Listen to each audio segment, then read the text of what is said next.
investors are going to pull back their investments by about 30 to 50% over the course of the next couple of years. So it's, if they did 20 deals of the year, they might end up doing 10 to 15 this year, and that might continue. And that's just purely because the interest rates are going up.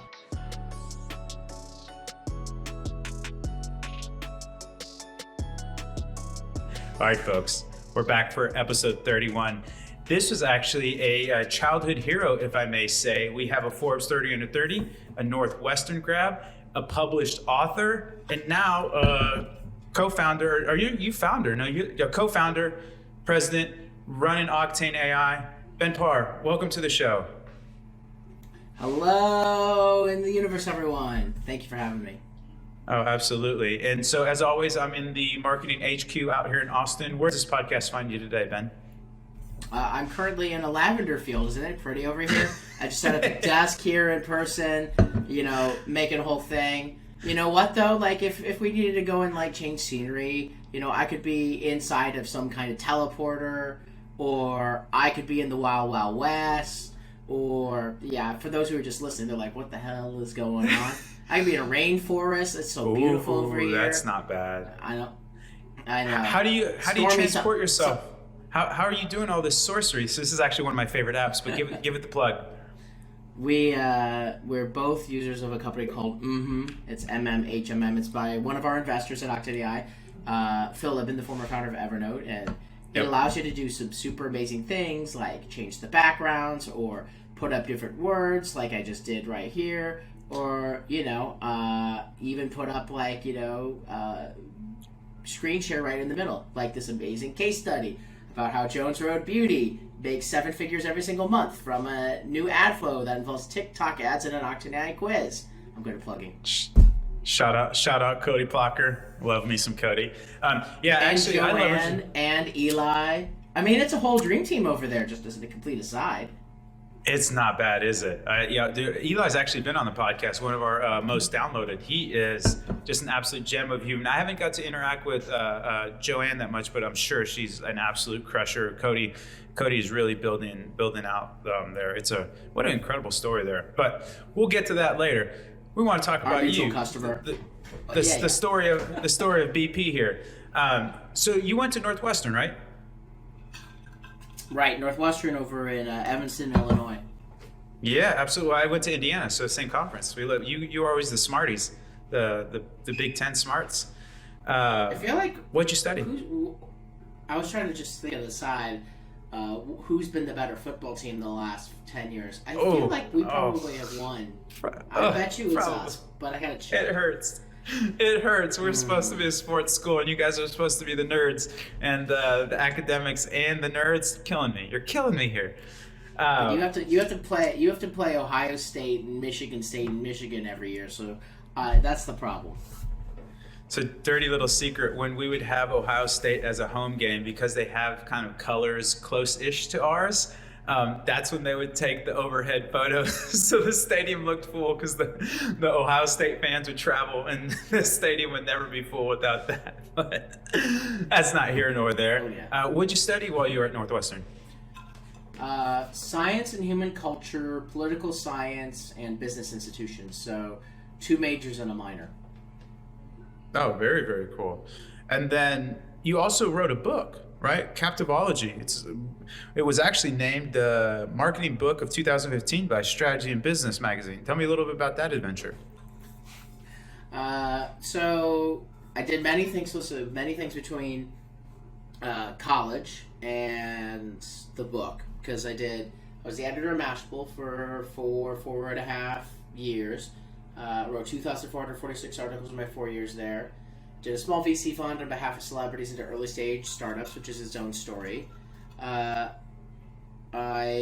did a column for CBS and CNET. I did a bunch of other stuff, and then I wrote Captivology, in part because of all the investing and all these startups asking for help in press, marketing, customer, and user acquisition. And so Captivology goes through the science and psychology of attention, why we pay attention to certain people, products, and ideas, and how to utilize that science to captivate and capture the attention of others. So I went through 300 years of scientific research in attention and memory, interviewed 50 plus masters of attention, So like everyone from Sheryl Sandberg, Steven Soderbergh, David Copperfield, Shigeru Miyamoto, like all sorts of super amazing people. So there's my face is on it. You can, if you ever go find it, it's very easy. I did a 6-hour photo shoot just to get that one photo for the cover of the book. That's amazing. What was that experience like? Like, take me through. How do you break that down? Is it like in terms of like big pillars, and then those pillars kind of manifest in chapters, or like how did you take? Because that's a big lift, right? So you have to do your research, and that takes actually a decent long time to kind of start forming the coherent thoughts. Before that, you don't write the book before you get the deal. You write a proposal, which lets you like think other thoughts. You write a sample chapter, but not the entire book. A lot of that happens afterwards. So in my case, after the research, there's a specific app, the secret app that all great, I think, book writers use. It's called Scrivener. And it's specifically meant for writing books and writing these like long multi-piece things, because then you can put things in individual chapters, you can move things around, you get a little built-in board in it. It's an amazing little like app that just has been around for forever for book writers. So I would just like tackle different chapters and sections. It would tell me how many words I needed to write in the day in order to keep on pace to hit my deadline, which of course I didn't quite hit my deadline, but got pretty close. I remember like finishing the last version of the final of the edits with my editor just before going to Burning Man, being like, I have to finish this. I got to get this done before Burning Man. And I was able to do that. So it's a journey. I took 2+ years. I lived alone for a couple months on a river in upstate. Seriously? Yeah, in upstate California near Mount Shasta. I spent some time in Thailand working on it, all sorts of things. That is cool. I'm just imagining you like Johnny Depp in I forget what is it, The Door or whatever. I forget that movie where he goes out to the upstate cabin in New York in just total isolation, and you're just banging away on your keyboard. That's incredible. Total digression. I didn't know you were a burner, because I usually do really pretty in-depth research, and my assistant missed that. How was Burning Man? What was that? What was that experience like? I only did it once. I want to do it again but then COVID happened. Yeah. I went because a dear friend of mine, Asa Raskin, was getting married, and he helped create he created Infinite Scroll, actually, among a bunch of other things. Wow.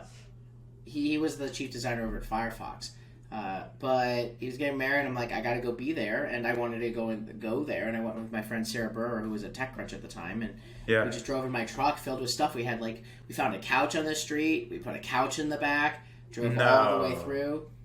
It was excellent. You just have a level, especially with the reason a wedding or something. You have a level of bonding, people who I think will be family forever. So I want to go back. It's hard to know when, but I'm curious to see what happens this year. Now that it will definitely be back, and we've gone years in isolation. Frankly, a lot of people who were regular burners have been able to go for 2-3 years. It'll be interesting to see. How you're such an interesting person. Jeez, I knew you were interesting when I was going through my show notes, but man, you have all these little interesting oddities and intricacies. I love it. You also sit on the board, right, of SemaSource? So I sit on the board, nowadays, of the Lila Jana Foundation. So SemaSource was the predecessor. It's complicated, but SemaSource provides the whole mission of everything is to give work. And so in the earlier SemaSource, was a nonprofit that was giving work and focused on training people in impoverished regions like in Uganda and Kenya on digital work, and then oftentimes employing a lot of those people to do AI data trading or moderation or things like that. We split the organization into a for-profit and a non-profit, because the for-profit needed to raise money to compete with its competitors. The non-profit owns a big chunk of that, and so I sat on the board of the non-profit, and our focus is in promoting entrepreneurship and promoting the Give Work mission that the late founder, Lila Jana, really ascribed to. And so we run a Give Work challenge in Kenya and Uganda, where we help fund great entrepreneurial ideas and help them get the network and the resources so they can grow it. We kind of measure our impact in terms of the number of jobs that we help make like good jobs, and so we're hoping to do a lot more of that. So that's the board side of the Lila Jana Foundation. How cool. How do you even find time to sleep? Incredible. All right, so where I actually first rubbed up against you is when you were slanging heat at Mashable. Do you have any fun stories there? Or because you were kind of there in its pinnacle, or not that it's like not good now, but like you, to be fair, like you were kind of running it during its heyday, right? Or is that a misconception? I ran the West Coast, and editor-in-chief Adam Oster ran the East Coast. Yeah. So the early Mashable days, there was just, I don't know, that was the early Silicon Valley days. Like Twitter was a new thing. They had Twitter conferences. They had Web 2.0 conferences. For anyone who's in early tech, this will feel nostalgic. But there was like an early era, and Mashable and TechCrunch were the two big publications. Yep. And we wrote a constant stream of articles, and we eventually had I had the team of 50, had like some amazing reporters, had some amazing stuff happen. I don't know. It was it's nostalgic, like think about that era, you know. I still talk with some of my Mashable colleagues here and there, and just like it's a unique kind of experience, especially when you're like in your early 20s and your first job is to be a reporter who gets to talk with everybody. Because that's how I met a lot of our investors. That's how I met a lot of early people across the industry. How cool. You're right. That's incredible. So you're one of like the most productive people I know. How do you balance that with like your work life? Like how do you show up in relationships as well as, you know, publish books, be an editor, sit on a board, start a company, run a company? Like, do you have any tricks or tips or people that are struggling with kind of finding? I don't like really believe in like the work-life balance thing, but you definitely, you know, I don't think life is about working. It's about building deep connections with humans you care about, and you obviously do that very well. So, how do you accomplish that? I mean, I would first say don't try to do everything all at once, but I have a trouble with that, and I assume you do too. Yes. I mean, sometimes your brain just does better with a break, and that might mean go watch a movie with the partner, go text a friend, go on a walk.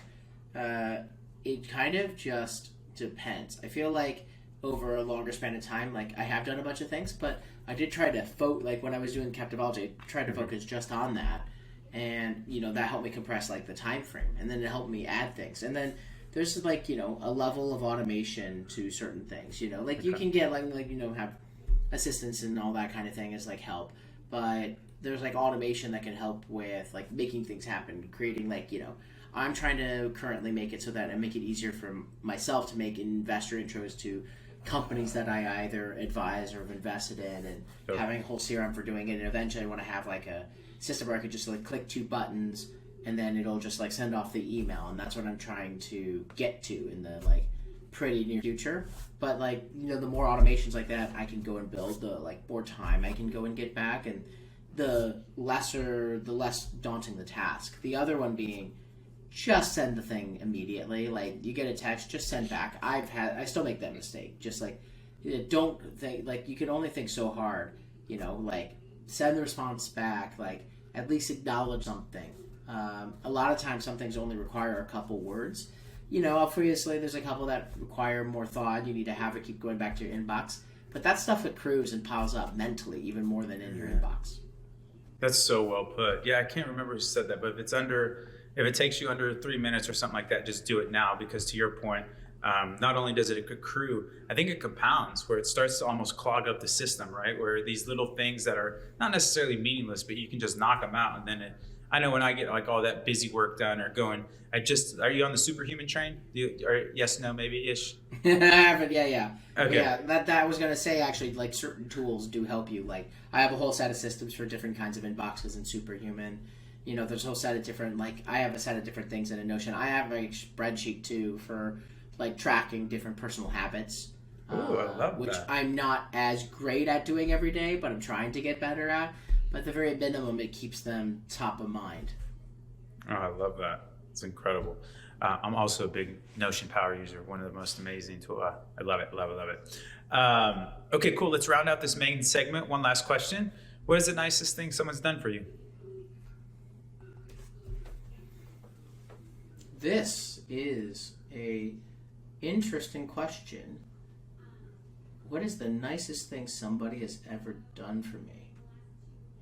There have been a tremendous number. I don't know if I can pick one. That's hard.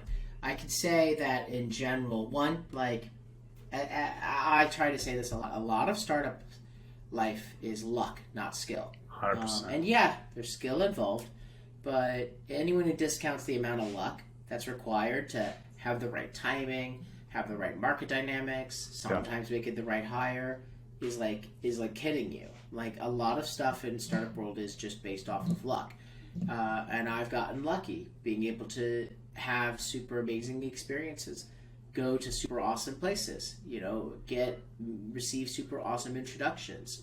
And so I'm gonna have to actually ponder what the number one thing is. The problem is, like, this is also where, like, I have like a thing where I try not to do superlatives, because it's always hard for people to think of superlatives. If you go like, what's a nice thing? There's like I was just at Chop Talk, the e-commerce conference, and there's like 100 nice things. People helping me get into parties, or people like me helping other people get into things, like going, like someone just grabbing like a coffee. Like, the little things are overlooked sometimes, but they really kind of do add up, And so I think like, oh, there's like at least 30 examples of that kind of thing happening in a 4-day time span, which I'm still somehow able to sit and stay awake.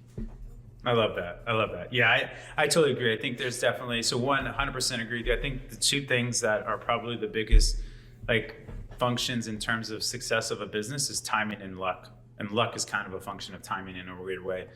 So I totally agree with you there. But yeah, I just want to see, the nicest thing. And I think that's a beautiful way to put it, rounding it out, where just do good. The karmic balance will help you out, and just try and make the world a better place, one action at a time. The Ben Parr philosophy, the ethos of awesomeness.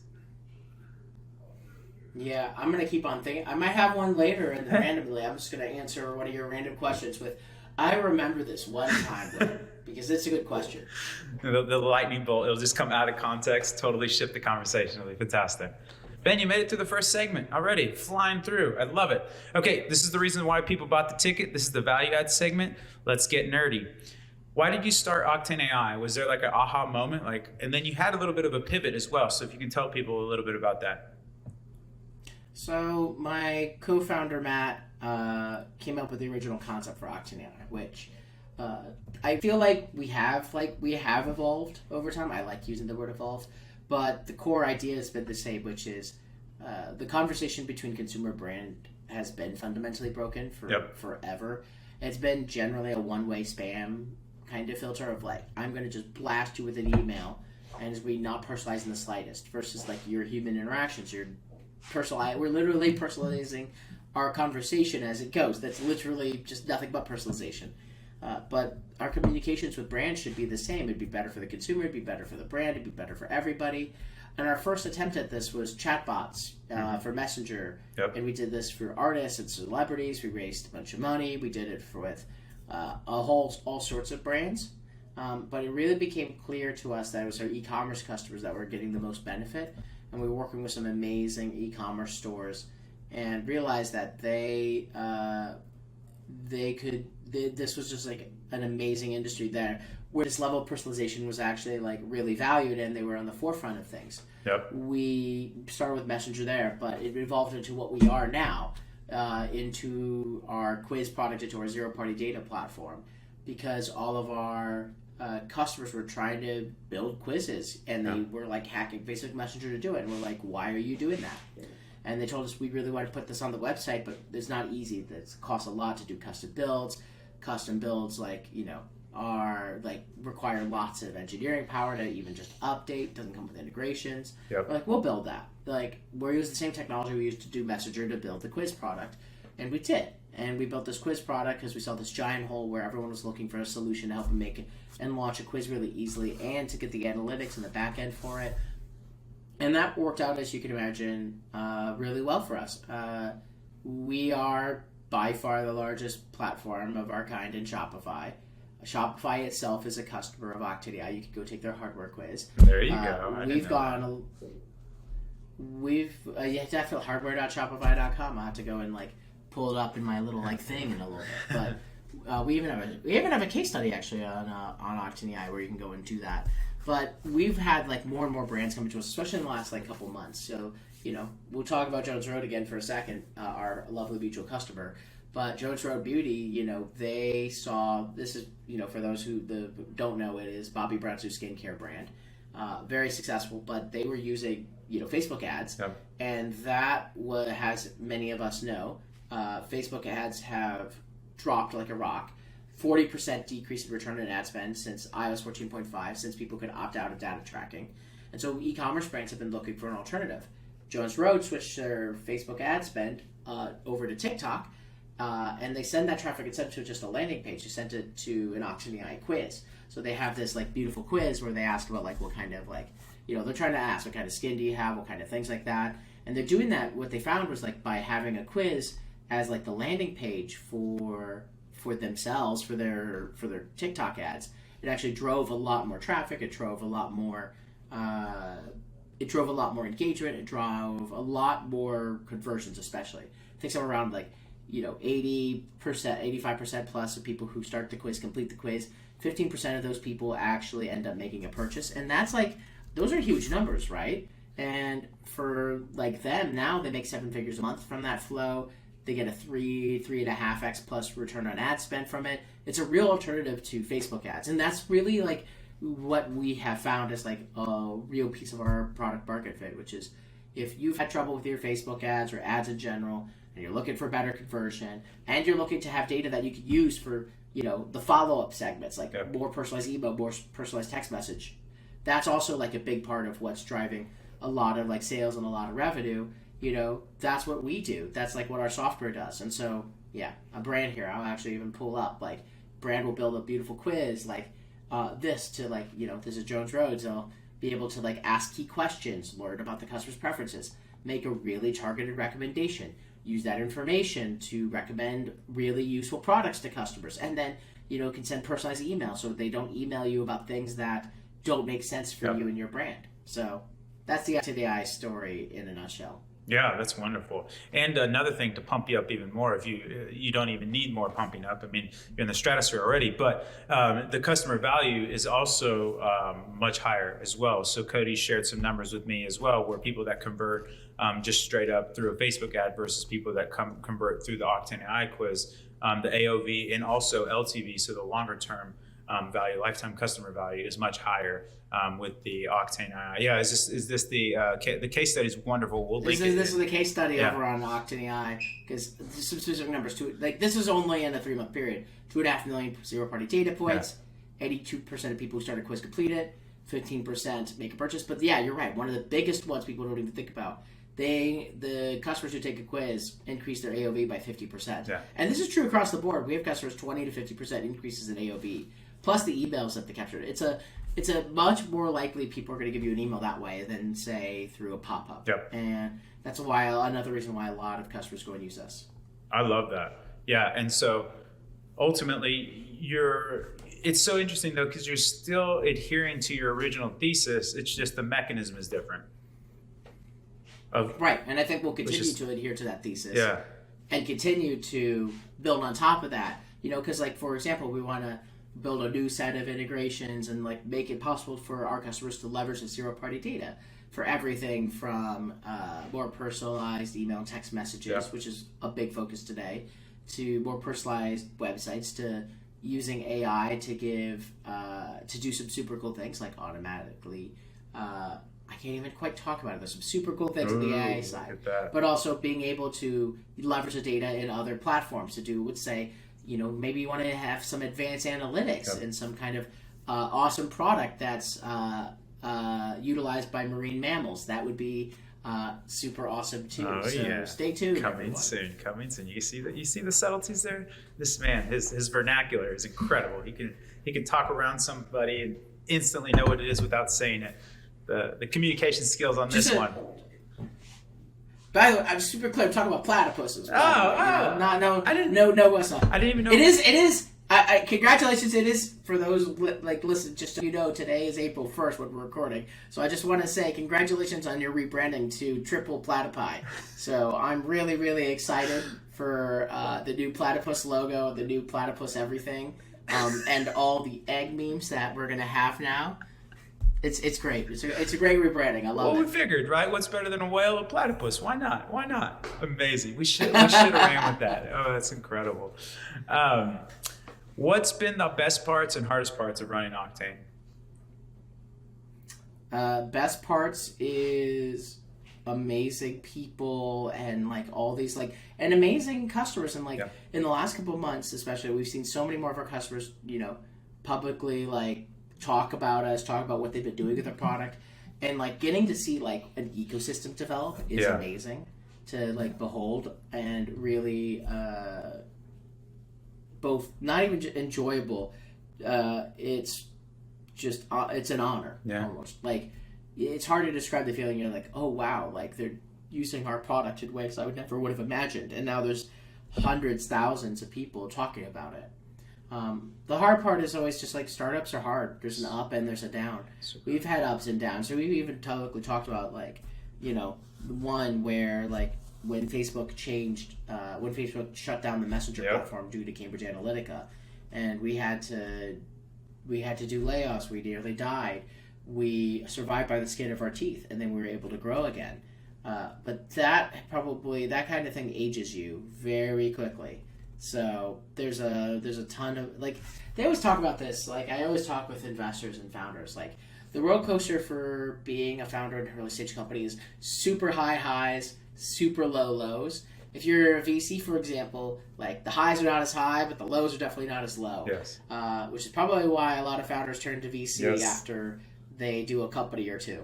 I couldn't agree more. And it's almost equivalent to almost a player becoming the coach, where it's like you just lose the not necessarily tenacity, or maybe lose is a bad verb, but there is just a lot, to your point, like there is just a lot of roller coaster rides, and there's like, it sounds cliche, but man, there is just always something. And so that VC is more out, it's just abstracted away. You're the drunk uncle, where like you get to kind of hang out and play. Well, you are an uncle actually, so that's a great segue. But you get to hang out with the child. You just gave me an article idea. Yeah, but at the same time, when shit hits the fan, you're like, all right, I'm out. And like it's like this thing where it's like the parent is more of like the founder, owner, operator, where when shit happens, like you have to deal with it, you have to figure it out. And to your point, you know, hopefully sometimes the scars are kind of badges of honor, but sometimes the scars scuttle the ship. And so it's just a really big challenge. And then it also sucks, like when, to your point, you have to make hard decisions, and like, it is what it is. And sometimes, you know, you have to, there's a terrible, but sometimes applicable line of like the greater good, where like we have to, you know, seal off some of these things to make sure that the ship can stay afloat. And it's not necessarily, you can do it in a, you know, a nice way, make sure there's a severance and there's some things where you can help people on their next pathway. But at the end of the day, you're firing people, you have to do it. And so there's just, you know, some difficult conversations that usually the VC isn't involved in or has to be involved in. They can basically step out of the room, and then when everything's fun, they come to the party. But if the party gets called, the cops get called to the party, they just sneak out the back door and they don't have to deal with it. I have a couple thoughts here, which I think you're exactly right. We've been lucky at Octane to have, honestly, very good investors who've had our backs. Like, I like some people were like honestly, like General Catalyst and Boost VC and Javelin and Bullpen. They've all had our backs. They've, you know, put money in when we were like in dire straits. They've helped us figure out things, and that's a really valuable thing to have when you are a founder, and it's hard to get. And I think for us, we knew pretty much all the leads of all of our rounds for some period of time. That's really cool. Before we took their money, and that helped us a lot with like, we already had some trust, we already knew them, you know, and that helped a lot with like figuring out like what to do and who to go and work with. The other thing, you gave me an idea at the beginning of like your speech, great speech, by the way, which is that I think I'm going to write an article on my personal blog comparing which VC is which coach in which sports league. Because the thought that went to my head is, and so when you're listening to this, I think I'll have that article done and published. We'll even link to it. Oh, if I get it 100%. done. I'm like, that is a really good Bill Belichick? Yeah. Who is the Bill Belichick of the VC world? Like, This is like actually like a question I'm trying to think like who is the Bill Belichick? So Gurley maybe. I'm gonna have to. Gurley's up there. I had to like. It's hard because like there's so many coaches, and then there's like so many, and then you got like it depends. It depends if you just stick to football, but you could go Krzyzewski, right? You could be so that or like Duke or my alma mater, oh Bob Knight, who's the VC that's choking people out. This is brilliant, man. This is, oh my God, I can't wait to read this article. You have to have this out when we publish. I think there'll be like a 3-week lead time or something on this. This is brilliant, Ben. There's so much meat on this bone. That is hilarious. I love this.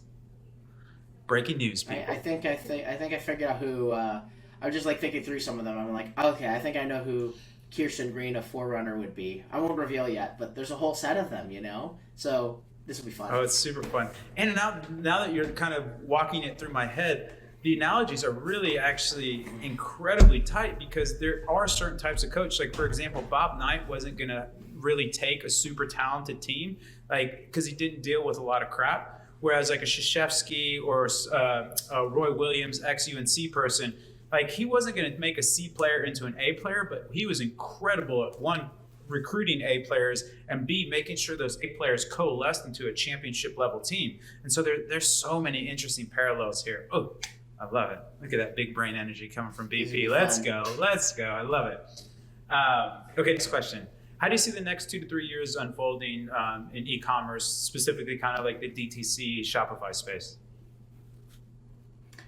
You want me to be honest? Yeah.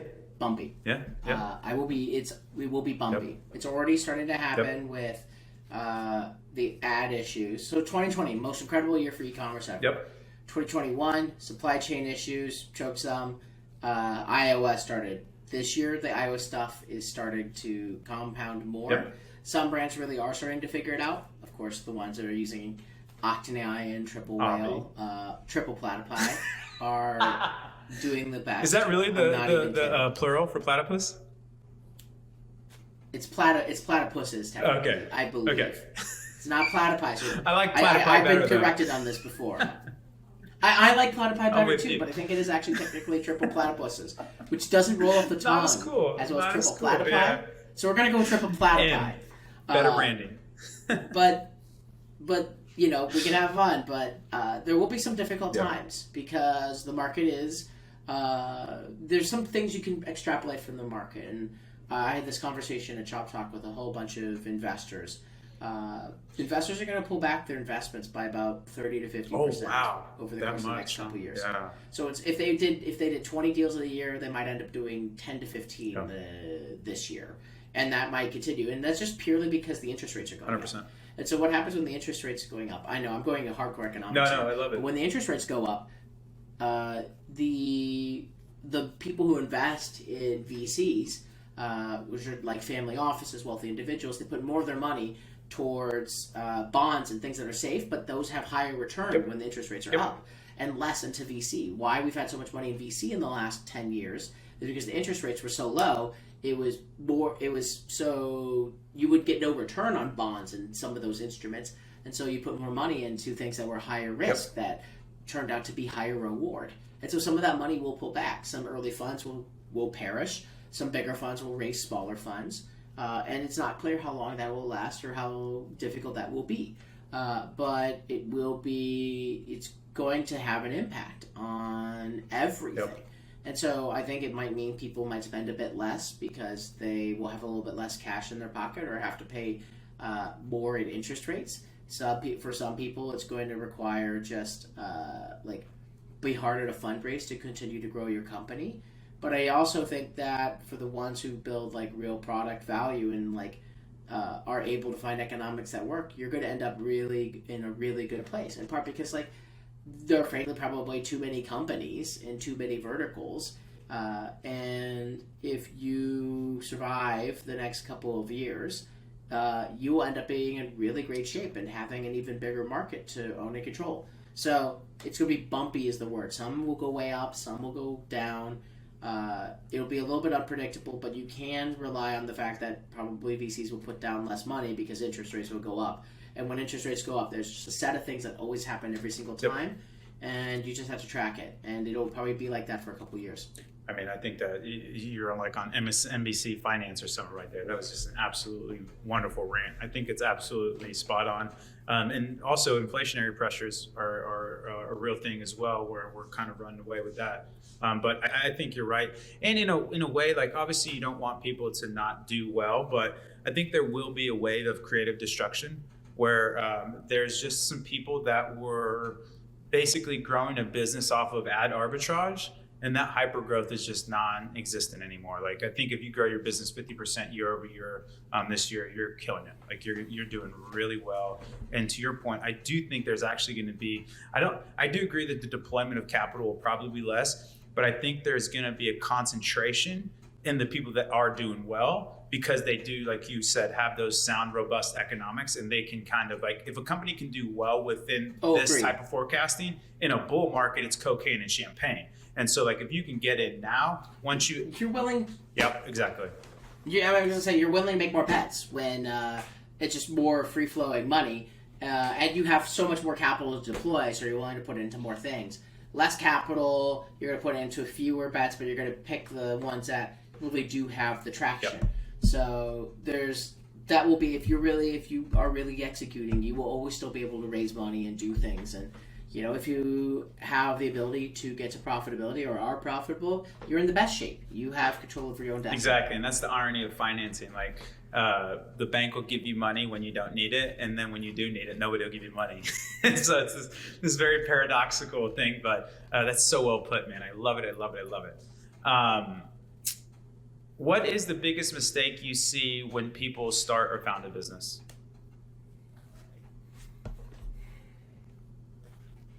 Oh, there's hundreds.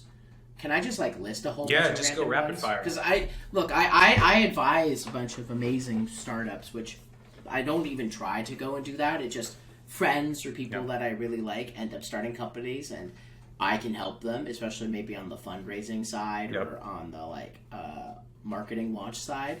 But I've seen a bunch of things I've tried specifically to help my companies avoid, which are things like wrong founders is always number one. So then Y Combinator, for example, the number one predictor. I remember Paul, the founder of Y Combinator, telling me this. The number one predictor of a startup's success or failure through the Y Combinator program was the number of months that the founders knew each other beforehand. Interesting. And so if they knew each other 18 months or more, they were much more likely to succeed, because it's more, you spend more time with your founders than you do with your partner. Fair point. A lot of times. Fair point. And so you've got to think of it like a marriage. Would you marry this person? Can you have good communication, get through fights, not feel have thick skin with each other, right? Because you're supposed to disagree on a bunch of stuff and come to resolution and feel all right and have each other's backs. If you can't feel that way, you're in a really bad situation. It becomes a toxic relationship.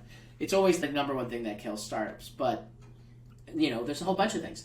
Spending too much money early on, false flag signals on what the what product market fit is, banking on money before it's actually in the bank, the wrong hires. Especially at the earlier stage. Focus on people who can execute and do things more than the people who maybe have the longer track record and have the bigger name from Salesforce or something. Someone coming from Salesforce and only been in big companies joining a super early stage company just rarely works out. It happens, but it rarely works out because it's a different thing, different process. In the early stages, you have to your first VP of sales needs to be able to hop in and sell. Your first VP of product needs to product manage and not just manage product managers. There's a whole set of things like that. We could go on for several days, which I'm sure we will do in my eventual podcast, which I'm working on. Oh, cool. So, any working names yet? The Platypus Show? The Platypus Pod? There is a working name, but we're changing it probably. Okay. So I'll tell you. Yeah, give it to me. I love names. I have a dear friend. I'll actually see if I have an old version. I have a dear friend. His name is Greg Grunberg.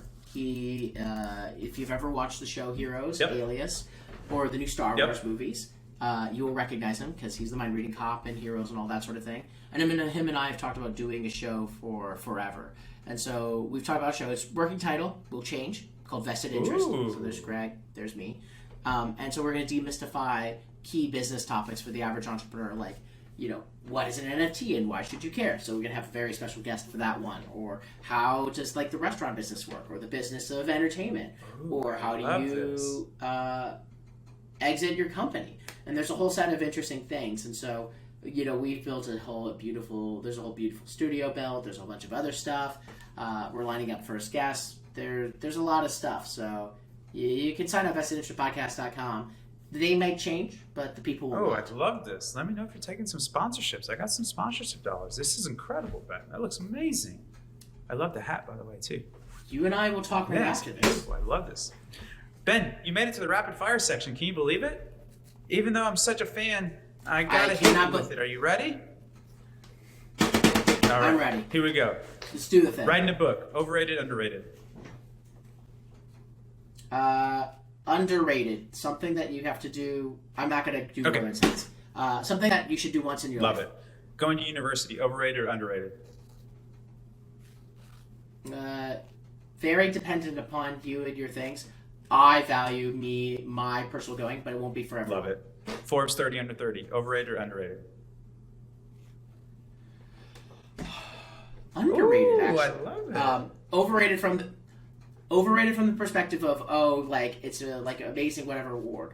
The specialty of the 30 under 30 is the private communities that are behind there. I have WhatsApp groups where I have made some both real friends and gotten some serious business done. The community is why it's underrated. People don't see it, but there's stuff happening all the time within the 30 under 30. I love it. Being on a board. Overrated or underrated? Underrated, again, one of those things that you should do, especially if you're going to eventually start a company. Being on a board, the Sama board, was very helpful for running board meetings for Octane. Love it. NFTs, overrated or underrated?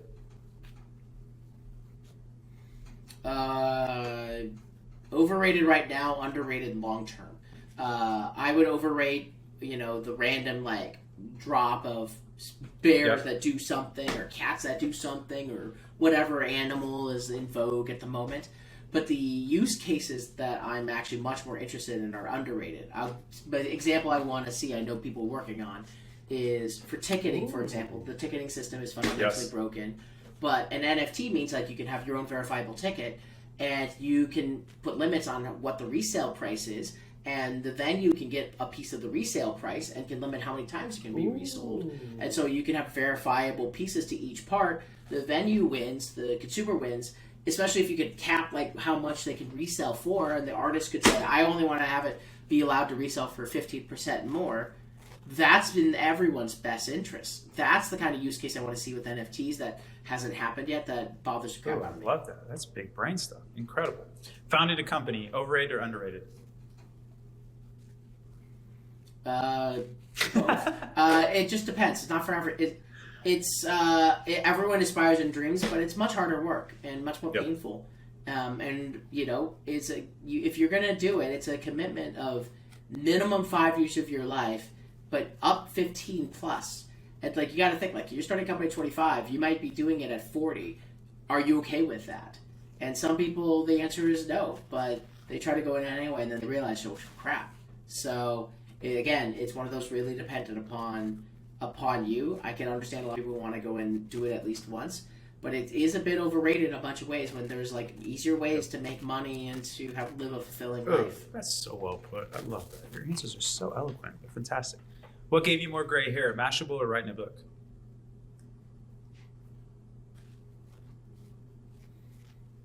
Writing a book. Oh, okay. Deadlines, Mashable was easy. I got to talk with everybody. Everyone wanted to talk with me. I was a reporter. I got to network and see everybody. When you're writing a book, you see nobody. I switched from extroversion to hardcore introversion. That's much more complex ideas to go and put together. So definitely, book was harder. Favorite meal and why?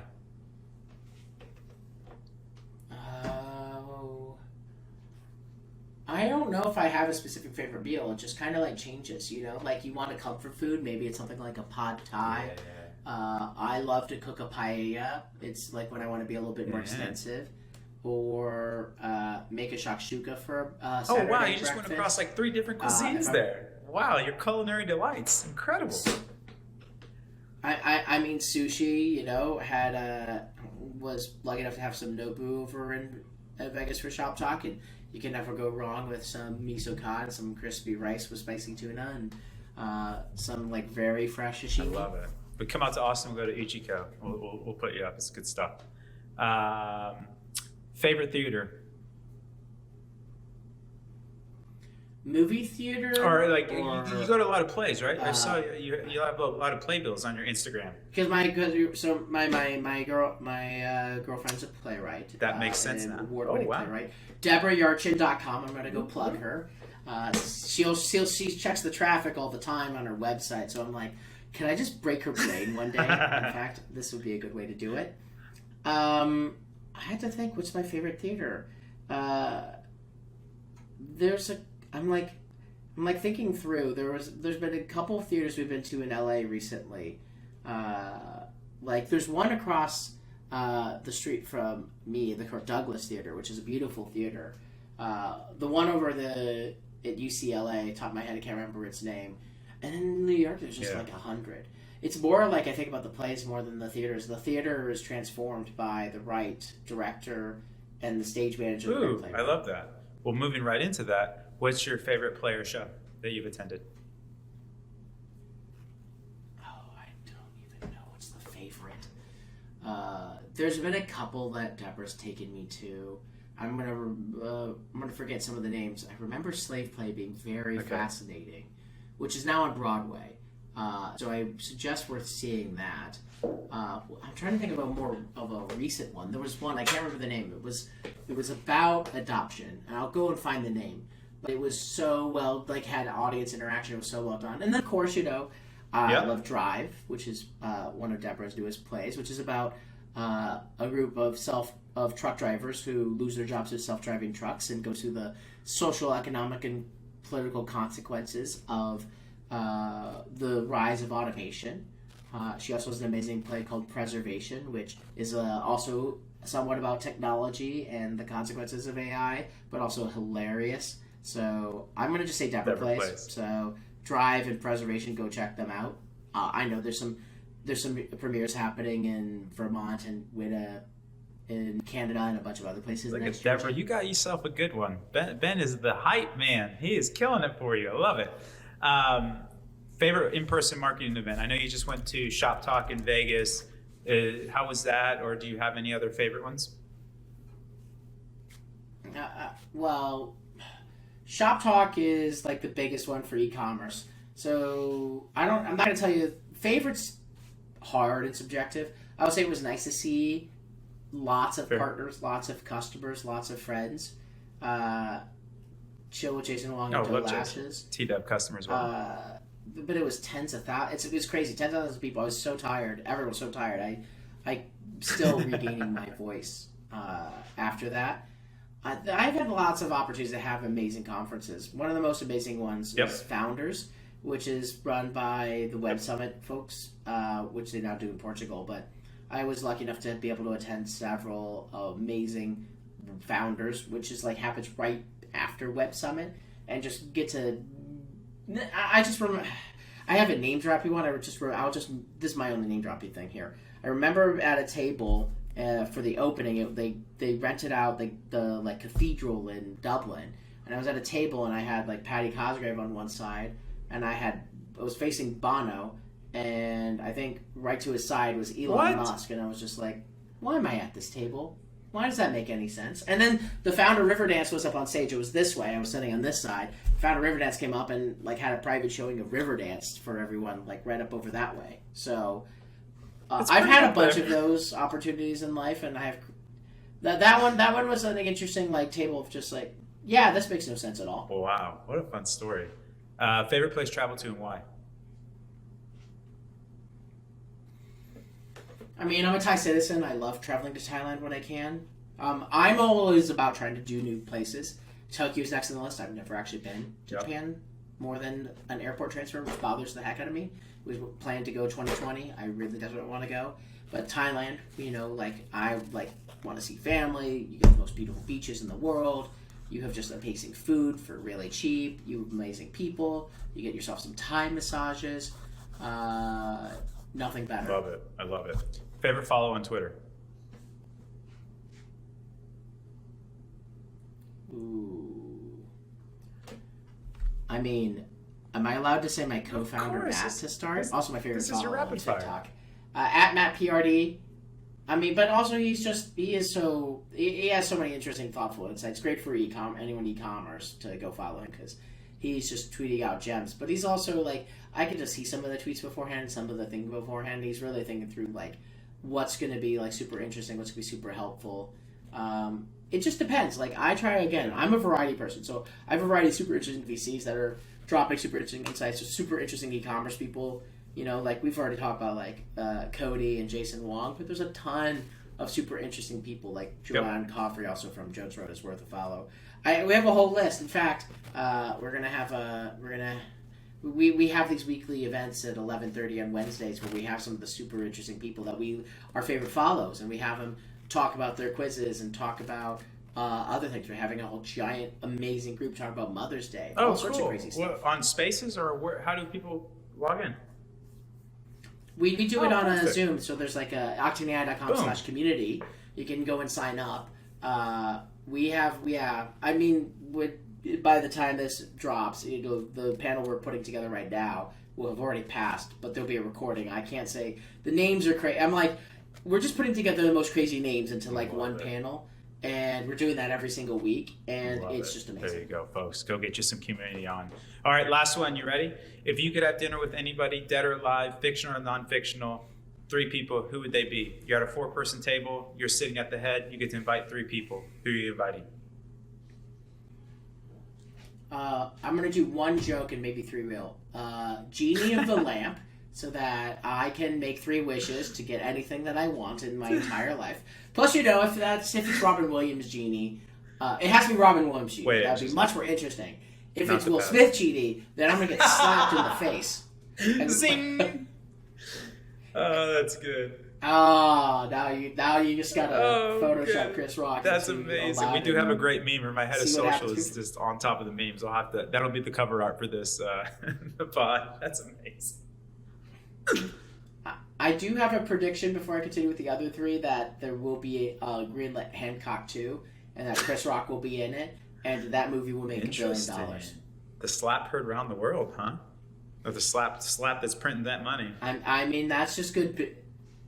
That's just good business. Even if it's a despicable act, both could be true. Hollywood. God, that's such a hard one because I would try to there's people in modern era I would love to do dinner with that I haven't done dinner with, a Steven Spielberg, or I haven't had dinner with Barack Obama yet. But I honestly feel like I can get to the point where I go and do that, and I can work my way towards that. And I always believe that, but I can't work my way towards having dinner with people who have passed.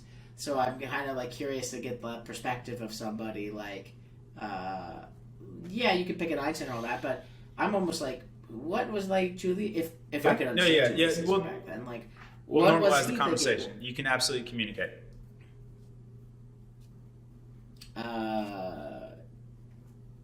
Oh God, I was thinking Cleopatra would be interesting.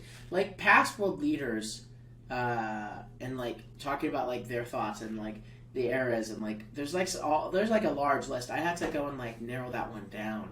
But I would try to pick super interesting people from the past, and it wouldn't even just be world leaders.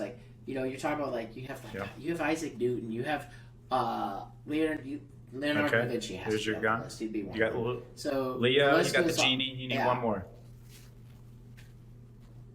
I'm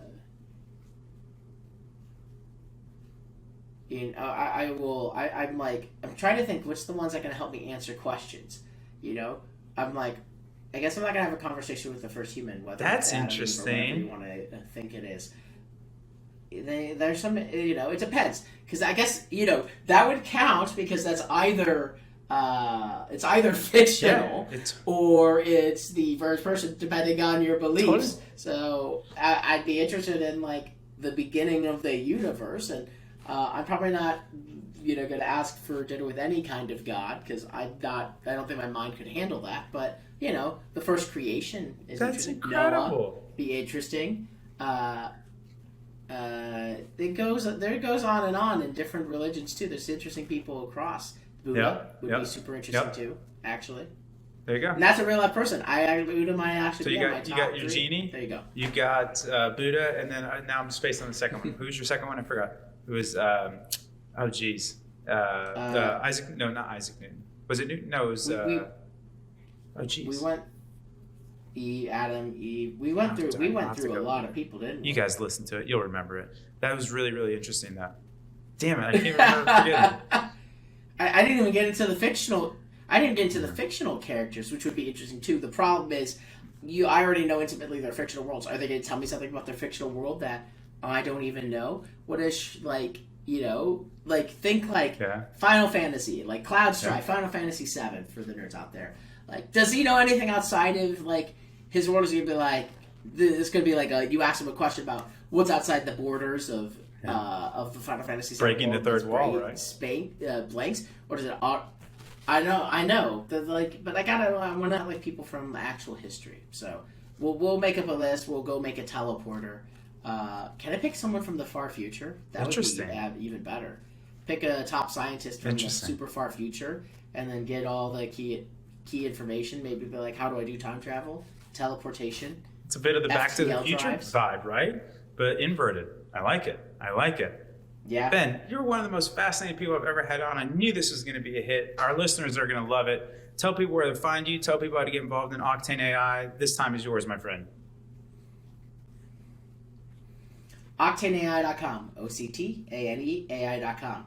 If you are a store and you like making money and you've had any trouble with your return on ad spend, you go to Octane AI and you add it to your Triple Whale and you will print more money. Just go ask Jones Road Beauty and hundreds, if not thousands, of other e-commerce brands. Ben at Octane AI on social too. It's great, fun times. At Ben Parr, BenParr on literally every social network. You feel free to DM me on Twitter. I may regret saying that, but whatever. And then all the other networks. It's all at Ben Parr, benparr.com, where I will eventually post that article comparing coaches and VCs. Coaches to VCs and seeing where that goes. I love it. And then don't forget about Vested Interest, working name, but podcast coming soon. VestedInterestPodcast.com. And just follow me and Greg Grunberg. We'll be talking about it constantly. So that will be coming soon. We got some interviews to go and record. I know, that was studio. fancy. Ben, you're such a gem. Thank you so much for your time. Just super fan. This has been such a dream of mine to get you on and just jam with you. It's been incredible. If you do, look at this, going into the universe. If you do want to get more involved with Triple Whale, we are trytriplewhale.com. We're on the Bird app at Triple Whale. And then we have a fantastic newsletter that goes out every Tuesday, Thursday called Whale Mail. You can subscribe right on our Twitter profile. And that's it. 31 in the books. Ben, thank you so much again for your time. Go sign up for Octane AI. Go download it. It's a fantastic little app. And then go annoy Ben on the Twitters. DM him and tell him why Triple Platy is the way we should go in our rebranding. Ben, thanks so much again. That's it, folks. 31's in the books. Bye-bye.